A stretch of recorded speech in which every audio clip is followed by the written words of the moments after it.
It's Nick here for Into Boxing. Delighted to be joined by Eddie Hearn. First of all, Eddie, how are we? Good, Nick, thank you. Ready for a great show tomorrow and excited to be back in Sheffield.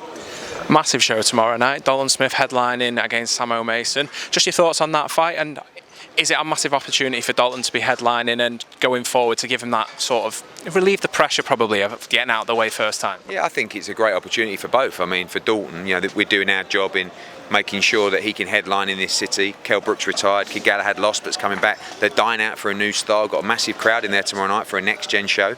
It's a great opportunity for him to go and make a name for himself in the city, as it is for Sam Omaison. You know, whenever you get two guys from the same city going for the British title, it's very important. I think you get a great fight tomorrow night.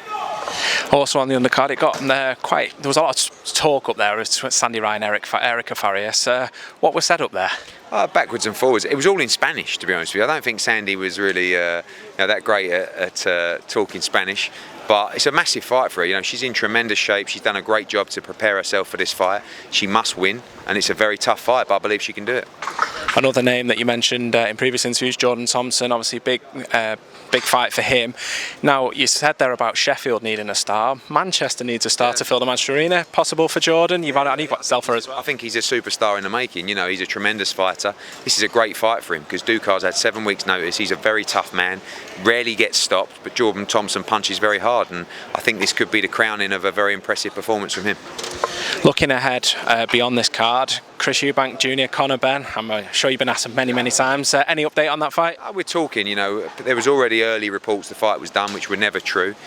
We are in talks with Wasserman. Conor Benn has accepted that fight. He's up for the challenge. He's got balls like coconuts. He wants to go out and take on Eubank Jr. A very tough fight for him, and hopefully Eubank Jr accepts the challenge, and Wasserman, you know, it's got to be right for them. Hopefully they feel it is, and we can make one of the biggest fights in British boxing.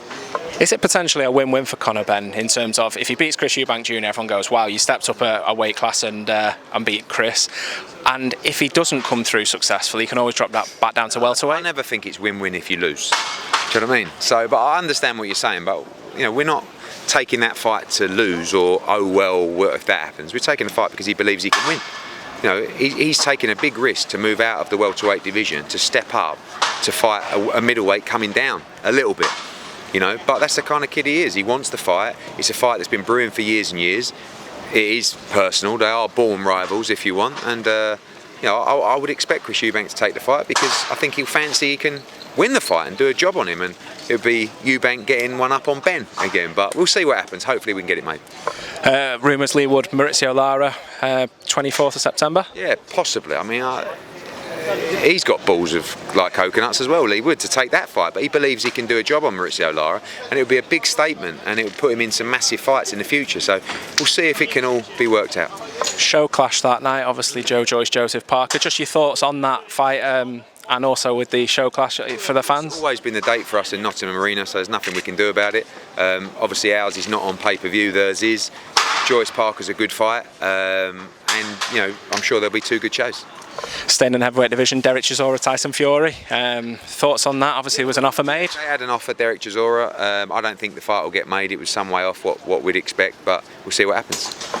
If it's not obviously Tyson Fury, what's next for Derek Chisora? Obviously, there's no way he's hanging up those gloves. No, he won't. I mean, he's just coming off a great win against Kubrat Pulev, so we'll have to see. But he wants the biggest fights out there, and we'll see what can be made.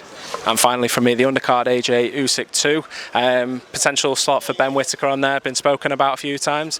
Thoughts on that? Yeah, we'd like to have him on. I mean, 258 have a slot on the show. It was going to be Suleiman Sissoko, whoever they choose to put on. Hopefully, Ben Whittaker would be a great addition to that card as well. You've got Filip Hrgovic in a final eliminator, Callum Smith in a massive fight as well. So, good card, and hopefully an AJ victory as well. I know I said finally, but finally, why should fans tune in this Saturday night? Because you're going to see some of the best young stars of British boxing, and I believe a young man in Dalton Smith that's going to go on and become a world champion, and 3 great championship fights, a lot of young talent as well. Don't miss it. Big fight in Sheffield, Eddie Hearn. Thank you very much for going into boxing some of your time. Cheers, mate. Thank you.